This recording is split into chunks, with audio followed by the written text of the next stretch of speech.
So understanding the moment that I began to decolonize was the moment that I realized that the colonized people are locked into a rigid hierarchy with the colonizer and the colonized. The hierarchy exists, and it exists for a purpose. Any place where colonization has taken place, there are minority Indigenous people, or people who are from a different culture, who are now implicated through this process of colonization. The ideology of race was crucial in the colonizer's methodology. He had to be superior in order to colonize, and he had to find purpose. The settler colonies now were superior, and the cultural people that were in those territories were considered inferior. The inferiority actually created the terminology of white settlers. As soon as you started to identify the term white settlers, it identified and created and made very permanent that hierarchy. And it determined Indigenous people, in particular here in Canada, as inferior.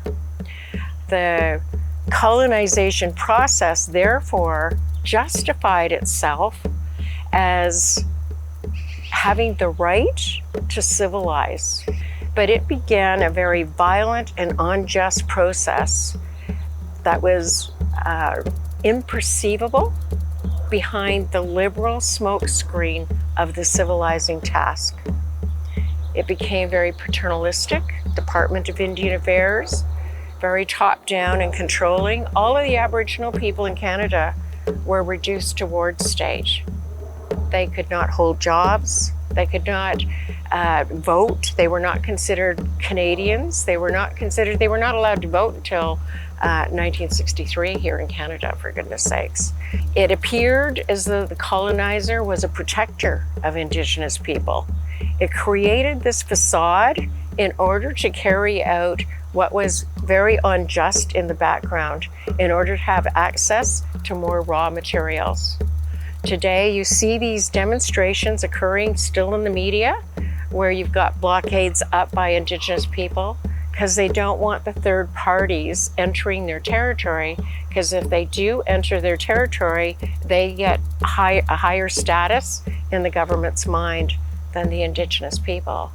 So the struggle became very violent behind the scenes, and still is violent. With colonization, there has never ever been any society that's ever attained full freedom from colonial systems. They created this blanket facade in the minds of all Canadians. For example, this 1939 exam that was here in Alberta, it requests the students to write a descriptive paragraph of about 15 lines on freight transportation in Western Canada, from the earliest Indian practices to the most modern forms of freight conveyance.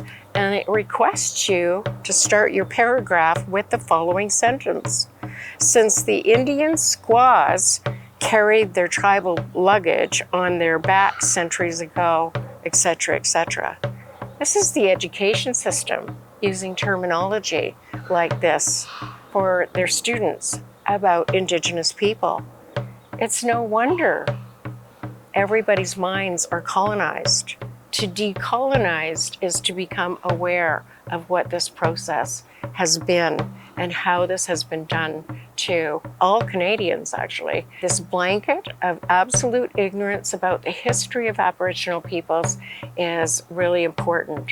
The idea of the colonial world, when it's successful, when it has actually achieved its purpose, it removes the colonized from history, okay? And that's what we're all suffering from today, trying to get the history of Aboriginal people back into the curriculum of education and of the schools, so that people don't carry on with this blanket of ignorance. This is what the paternalistic type of model of a colonial government does. And that's why Aboriginal people claim that they're still colonized and that all Canadians are still colonizing. Until we become aware of how these processes are working, we can't decolonize.